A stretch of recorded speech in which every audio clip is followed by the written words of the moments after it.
오늘의 말씀입니다. 또 다른 안식일에 예수께서 회당에 들어가서 가르치시는데 거기에는 오른손이 오그라든 사람이 있었다.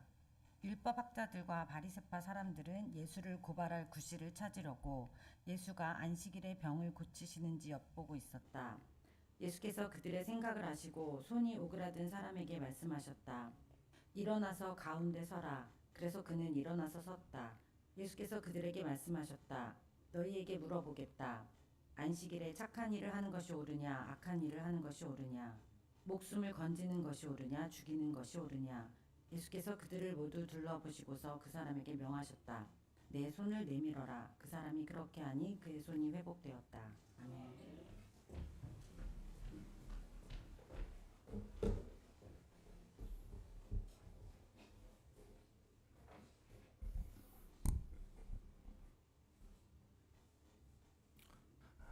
예수님의 은총과 평화를 빕니다. 잡티가 신경 쓰여서 설교를 할 수 있을지 모르겠습니다. 온갖 잡티가. 입춘이 지났는데 연일 한파가 기승입니다. 사람들은 봄을 이기는 겨울은 없다 라고 말하지만 기나긴 겨울은 봄을 기다리는 이들을 지치게 만들기 마련입니다. 그러니 봄이 온들 그 지친 몸과 마음에 봄의 따스함이 깃들기는 쉽지 않습니다. 어디 날씨뿐이겠습니까? 우리의 인생의 겨울도 그렇습니다. 그리 녹록지가 않네요. 어떤 분에게는 경제적인 혹독한 한파가, 어떤 분들에게는 육체의 질병이라는 시린 눈보라가, 또 어떤 이들에게는 일터와 가정의 고뇌가 여전히 삶을 옥죄고 있습니다. 현대 심리학에는 학습된 무기력이라는 말이 있습니다. 계속되는 실패와 고난을 겪다 보면 나중에는 탈출할 기회가 와도 포기해버리는 상태를 말합니다. 서커스 안에 커다란 코끼리를 묶어둔 것은 굵은 쇠사슬이 아니라 아주 가느다란 밧줄 하나랍니다. 힘만 쓰면 당장이라도 끊을 수 있는 밧줄인데도 코끼리는 도망칠 생각을 하지 않습니다. 아주 어렸을 때부터 발목을 쇠사슬로 묶어 놓았기 때문이라지요. 아기 코끼리 시절 아무리 발버둥 쳐도 쇠사슬을 끊을 수 없다는 걸 처절하게 경험한 코끼리는 성체가 되어 충분한 힘을 가졌음에도 나는 안 돼. 이 발목에 묶인 줄은 절대 못 끊어. 라는 생각에 갇혀버린답니다. 다 큰 코끼리는 사슬이 아니라 무기력이라는 마음의 밧줄에 묶여 살게 되는 것입니다. 이것이 학습된 무기력입니다. 인생의 긴 겨울은 우리에게 이 무력감을 가르칩니다. 내 인생이 다 그렇지 뭐. 난 여기까지인가 보다. 기도해도 뭘 해도 안 되더라. 그 무기력은 지독한 자기 포기를 부릅니다. 내가 아무리 발버둥 쳐도 안 되는 이 싸늘한 현실. 오늘 본문에는 이 무기력에 빠져 인생의 가장 깊은 겨울 한복판에 서 있는 한 사람이 등장합니다. 또 다른 안식일에 예수께서 회당에 들어가서 가르치시는데 거기에는 오른손이 오그라든 사람이 있었다. 예수께서 회당에서 사람들을 가르치고 계십니다. 그런데 거기에는 누구의 관심도 받지 못하는 무기력한 한 사람이 있습니다. 그는 오른손이 오그라든 사람입니다. 신체적 장애뿐만 아니라 사회적, 영적 소외라는 차가운 현실 속에 갇힌 그가 예수님의 이야기를 한 구석에서 듣고 있습니다. 여기서 오른손이 오그라들었다는 것은 매우 상징적인 표현입니다. 오늘 말씀 누가복음과 평행본문인 마태와 마가복음은 이 손 오그라든 사람의 손이 오른손인지 왼손인지 관심하지 않았습니다. 두 본문은 공이 그냥 한쪽 손이라 표현해요. 거기에 한쪽 손이 오그라든 사람이 있었다. 마가복음도 거기에 한쪽 손이 오그라든 사람이 있었다.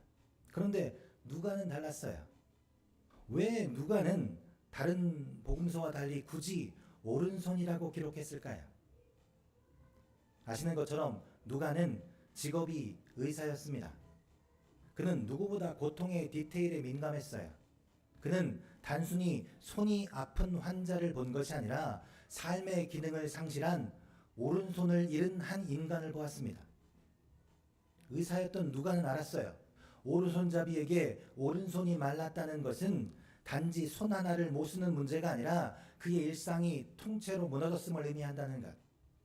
누가는 그 사람이 겪었을 구체적인 고통을 읽어냈습니다.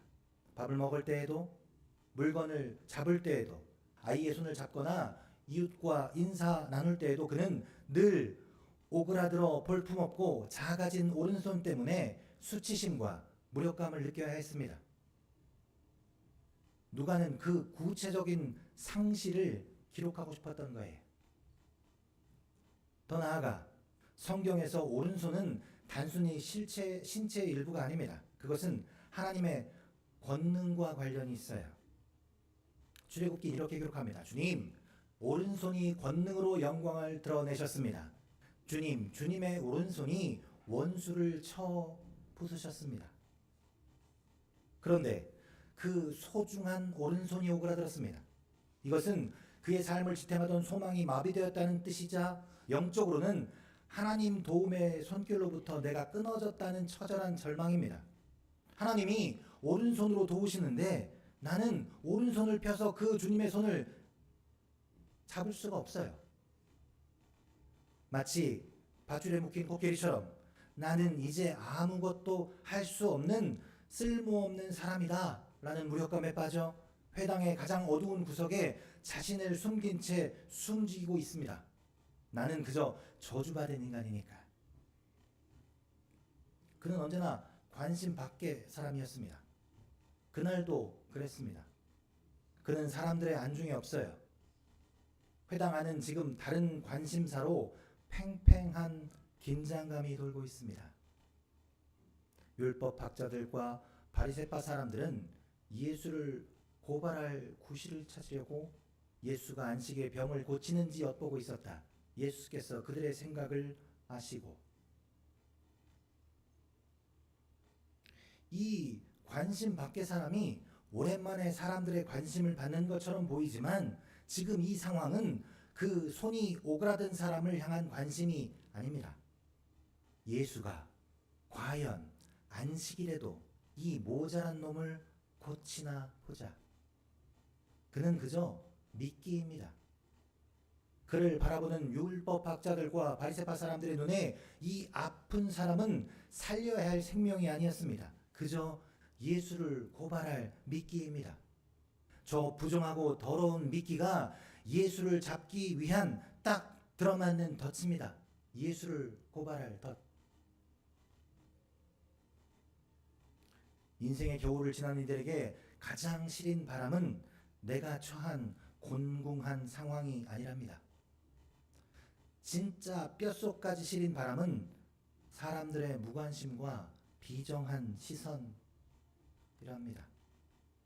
돈이 없고 몸이 아픈 상황, 물론 춥고 힘든 일입니다. 하지만 정말 사람을 얼어 죽게 만드는 것은 나의 아픔이 누구에게도 읽히지 않는다 하는 절망입니다. 지금 저 회당 안에는 하나님의 말씀을 좀 안다 하는 소위 율법 전문가들이 그득그득합니다. 그런데 그들의 눈에 손이 오그라든 사람의 아픔은 보이지 않습니다. 대신 그는 예수를 잡기 위한 미끼, 덫일 뿐이에요. 아무도 그의 삶에는 관심이 없습니다. 우리의 현실은 어떤가요? 한국 교회 곳곳에는 예수 전문가들이 차고 넘쳐납니다. 성경 지식도 해박하고 신앙의 연주도 깊은 분들이에요. 그런데 정작 그 지식으로 주변에 가난하고 소외된 이들에게 깊은 관심을 가졌다는 소식은 들리지 않습니다. 오히려 그 예수가 내 기득권을 지키는 도구가 되어버렸습니다. 최근에 한 존경받던 원로 목사님이 자신의 아들, 그 아들이 교회를 개척하는데 40억 원이라는 거액을 지원해달라. 된다, 안 된다 하는 뉴스가 교계를 넘어 세상 사람들의 비웃음거리가 되고 있습니다. 시시비비를 따지기 전에 묻고 싶습니다. 그 40억이 정말 아드님의 교회를 올곧게 세울까요? 정말 그렇게 믿으십니까? 돈이 교회를 세운다. 우린 그렇게 배우지 않았습니다. 월세 낼 돈이 없어 전전긍긍하는 미자립교회 목회자들이 수천 명입니다. 그들의 목표가 40억이 될까 두렵습니다. 고난받는 이들에게는 믿음으로 이겨내라 하고 말하면서 자기 자식에게는 수십억을 쏟아붓는 것이 우리가 말하는 복음입니까? 성경을 가르치는 전문가는 많지만 정작 성경대로 사는 사람이 보이지 않는 세상입니다. 이것이 오늘날 우리 교회들이 마주한 아주 길고 지리한 영적 겨울입니다. 예수님은 오늘날 한국교회에 모인 우리들, 그리고 당시 저 회당에 모인 율법학자들과 바리새인들, 그 모두의 속마음을 다 알고 계십니다. 그 생각을 꿰뚫고 계세요. 그리고는 이렇게 말씀하십니다. 예수께서 그들의 생각을 아시고 손이 오그라든 사람에게 말씀하셨다. 일어나서 가운데 서라. 그래서 그는 일어나서 섰다. 예수님은 그들의 속마음을 다 읽고 계셨습니다. 하나님 전문가를 자처하고 있지만 그들 속에는 정작 있어야 할 것이 없었습니다. 바로 하나님의 마음이지요. 주님은 지도자임내 하는 그들의 허튼 생각을 깨뜨리기 위해 아주 파격적인 조치를 취하세요. 일어나서 가운데 서라. 그는 늘 가생에 있던 사람입니다. 지금까지 손이 오그라든 이 사람은 회당 구석에서 숨죽이며 살던 사람입니다. 그런데 그 센터, 늘 바리새인과 율법학자들의 몫이었던 그 센터에서 하십니다. 구걸을 하러 왔든 무슨 물건을 팔러 왔든 그는 언제나 투명인간 취급을 받았습니다. 사람들의 시선이 닿지 않는 변두리, 가생이가 늘 그의 자리였습니다. 그런데 주님은 그를 회당 한복판, 가장 주목받는 자리로 불러내십니다. 가운데 서라. 이것이 예수님이 하시는 일입니다. 세상 사람들이 너는 죄인이라 한데 넌 능력도 없을 뿐더러 돈도 백도 없잖아. 넌 안 돼. 그렇게 구석으로 밀려난 사람들을 주님은 하나님 나라의 중심으로 부르십니다. 너는 더 이상 구석에 방치된 저주받는 자가 아니야. 네가 내 나라의 주인공이야. 이것이 하나님 마음입니다. 구약성서 이사야서에 기록된 하나님은 나라를 잃고 절망한 이스라엘 백성을 향해 이렇게 말씀하십니다. 너 지렁이 같은 야곱아, 벌레 같은 이스라엘아, 두려워하지 말아라. 주님께서 말씀하시기를 내가 너를 돕겠다. 왜 하필이면 지렁이와 벌레일까요? 그들은 나라를 잃고 떠돌던 사람들입니다. 그러니 언제 어디서라도 짓밟히고 공격당할 수 있다는 불안함에 몸과 마음이 얼어붙은 사람들이었기 때문에 지렁이 같고 벌레 같은 존재입니다. 이렇게 가장 약한 자들을 일으켜 세워 새로운 세상을 시작하는 것이 하나님의 뜻입니다. 지렁이의 삶을 살아본 사람들이 벌레의 형편을 이해합니다. 각종 이해와 특권 속에서 편애와 편의를 제공받아온 이들은 결코 알 수 없는 세계입니다.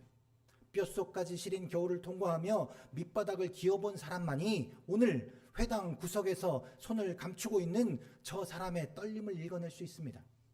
예수님은 바로 그 떨림을 보셨습니다. 내가 너를 돕겠다. 주님은 우리에게도 똑같이 오늘 말씀하십니다. 일어나서 가운데 서라. 네 삶이 지렁이같이 짓밟히고 버러지처럼 무시당했을지라도 걱정 마시라. 내가 너를 도울 테니. 율법학자들과 바리새인들이 만들어 놓은 예수를 잡겠다던 그 덫이, 그 미끼가 오히려 하나님 나라의 영광을 드러낼 기회가 되었습니다. 이것이 하나님의 섭리예요. 이제 주님이 그 덫을 친 이들에게 묻습니다. 예수께서 그들에게 말씀하셨다. 너희에게 물어보겠다. 안식일에 착한 일을 하는 것이 옳으냐, 악한 일을 하는 것이 옳으냐, 목숨을 건지는 것이 옳으냐, 죽이는 것이 옳으냐? 주님은 침묵하는 적대자들에게 묻습니다. 옳으냐? 옳으냐? 옳으냐? 정말 옳으냐? 참말 옳으냐? 4번 물으십니다. 도대체 무엇이 진짜 하나님의 옳음이냐? 무엇이 하나님의 뜻이고 무엇이 하나님의 의냐? 그들은 대답하지 못합니다. 옳고 그름에는 대가들이에요. 그들이 만들어 놓은 율법의 잣대로 당장이라도 수백 가지의 답을 쏟아낼 수 있는 사람들입니다. 그런데 그들이 답을 하지 못해요. 답을 몰라서가 아닙니다. 지금 자기들 눈앞에 서 있는 예수가 옳으니까, 옳아도 너무 옳으니까, 그것이 하나님의 의니까, 사람을 살리는 것이 무엇보다 우선한다. 그것이 안식일일지라도 하나님의 사랑은 어떤 법보다도 크니까, 하나님의 사랑은 완벽하니까.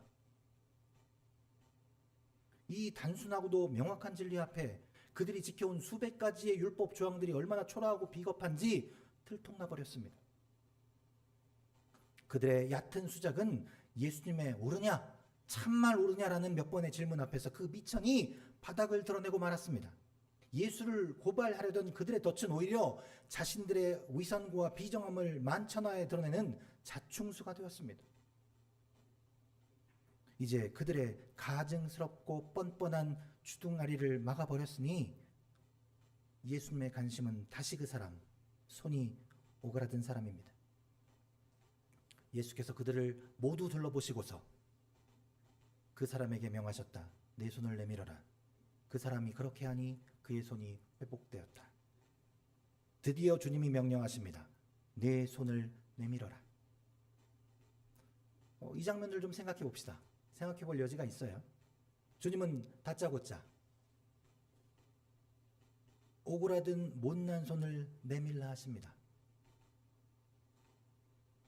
어쩌면 이것은 이 사람에게 가혹한 요구일 수 있습니다. 이미 오그라들 대로 오그라들어 불품도 없고 감각조차 없는 참 못난 손입니다. 지금 손을 내미는 것은 수많은 사람 앞에서 자신의 수치스러운 장애, 그 정체를 드러내야 하는 일이에요. 만약 그가 이런 수치스러운 마음에 주님 보시다시피 제 손은 마비됐습니다. 어떻게 내밉니까? 라고 항변했다면 어땠을까요? 아마도 아무 일도 일어나지 않았겠죠. 그날의 기적은 없었을 겁니다. 그러나 그는 자신의 수치와 한계에 관계없이 주님 뜻대로 회당의 한가운데 섰고 그리고 손을 내밀었습니다. 그 사람이 그렇게 하니 그의 손이 회복됩니다. 비록 내 삶은 여전히 오그라들어 있고 볼품없을지라도 주님의 말씀이 손 내밀라 하시면 내 형편보다, 지금 내 생각과 상황보다 주님의 말씀을 더욱 신뢰하여 우리의 손을 내밀어야 합니다. 하나님은 우리에게 뭐 대단한 일을 시키는 분이 아닙니다. 대단한 기대도 없으세요. 비록 아프지만 기꺼이 나의 부끄러운 오른손을 내미는 일, 그것뿐입니다. 주님은 지금 우리에게 금은보화를 가져와라, 세상을 뒤엎어버릴 업적을 세우라고 하지 않으세요. 그래 봐야 교만해지니까. 그저 구석에 숨겨두었던, 그래서 이제는 감각마저 무뎌진 그 오그라진 진짜 내 모습을 주님 앞에 내려놓기를 기다리고 계십니다. 우리가 잘 아는 성경에는 자신의 수치와 절망을 내려놓고 주님 앞에 자신의 손을 내민 이가 또 한 사람이 있습니다. 바로 12년 동안 혈루증을 앓던 여인. 이 여자가 예수의 소문을 듣고서 뒤에서 무리 가운데로 끼어 들어와서는 예수의 옷에 손을 대었다. 그 여자는 내가 그의 옷에 손을 대기만 하여도 나을 터인데 하고 생각하고 있었던 것이다. 그래서 곧 출혈의 근원이 마르니 그 여자는 몸이 나은 것을 느꼈다. 당시 유대 사회에서 하혈을 한다는 것은 부정한 병으로 취급되었다지요. 사람들과 접촉해서도 안 되고 자신의 병을 입 밖으로 꺼내는 것조차도 수치스러운 일이었습니다. 12년이라는 긴 세월 동안 그녀는 철저히 구석에 숨어 지냈습니다. 그런 그녀가 예수의 소문을 들었습니다. 그녀가 한 일은 예수의 옷에 손을 내미는 일이었습니다. 손을 대기만 하여도 나을 터인데 그녀가 할 수 있는 것은 그것뿐이었습니다. 예수께서 자신의 손을 잡아줄 거라 감히 기대치도 못한 그녀는 몰래 예수의 옷자락에 손을 댈 수밖에. 그런데 그것으로 충분했습니다. 주님은 그녀의 부끄러운 과거를 묻지 않으셨습니다. 그녀의 손이 얼마나 부정한지 따지지도 않으셨습니다. 오직 그 떨리는 손내밈 하나에 주님은 당신의 모든 능력을 실어보내셨습니다. 병이 나았어요.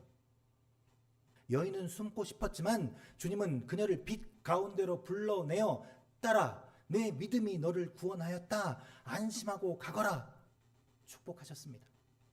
병이 낫는 게 문제가 아니에요. 구색에게 처박혀 살던 인생이 주님께 손을 내미는 그 순간 하나님 나라의 주인공으로 격상된 것입니다. 기적은 언제나 주님을 향한 우리의 손 내밈에서 시작됩니다.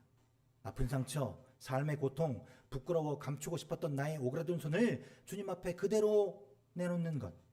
이것이 바로 주님의 바람이자 그리고 우리가 할 수 있는 전부예요. 그 손을 내밀어 사방으로 휘젓고 그 손으로 탑을 쌓고 그 손으로 뭘 잡고 하지 마시고 손을 내밀라 하시면 예 주님 하고 그저 손 내미는 그 작은 몸짓 하나면 충분합니다. 기도해도 소용없더라. 나 같은 건 하나님도 포기했나 보다. 그 무력감을 주님 앞에 정직하게 내놓는 것, 그것이 손 내미는 거예요. 이 세상의 비정한 자본의 논리에 상처받아 자식 줄 돈도 없고 미래도 불투명한 나는 실패한 인생이야 라고 포기했던 마음을 주님, 저 좀 도와주세요. 저를 불쌍히 여겨주세요. 저 다시 시작하고 싶어요. 이렇게 주님의 옷자락을 붙잡는 그 떨리는 손을 내미는 것, 그 손내밈, 거기서부터 우리의 겨울은 끝나고 봄이 시작될 줄로 그렇게 믿습니다. 이제 곧 사순절입니다. 우리 교회는 올해 사순절 동안 광고 드린 것처럼 온 교우가 연달아 예배당을 지키며 릴레이 기도를 하기로 했습니다. 이 기도의 시간이 저와 여러분에게 주님께 손 내미는 기회가 되길 간절히 바랍니다. 사랑하는 주의 손녀 아디교회 형제자매 여러분, 주님이 오늘 여러분을 향해 손을 내밀라 하십니다. 이제는 주님께로 손을 내밀 때입니다. 세상 어느 곳에 손을 내밀어도 구원은 없습니다. 돈에 손을 내밀고 사람의 권력에 손을 내밀어 봐야 돌아오는 것은 더 깊은 무기력의 자괴감뿐입니다. 다 내밀어 보셨잖아요. 이제 주님께 손을 내밉시다. 주님께 손을 내밀어야 펴집니다. 주님께 내밀어야 고쳐집니다. 주님께 내밀어야 다시 시작할 수 있습니다. 이번 한 주 세상의 구석으로 도망치지 마세요. 일어나 가운데 서라 하시는 주님 앞에 당당히 나아가 우리의 그 오그라든 손을 주님께 내맡깁시다. 그 오그라든 손을 펴서 생명의 봄을 맞이하시기를 주님의 이름으로 축원합니다. 기도하시겠습니다.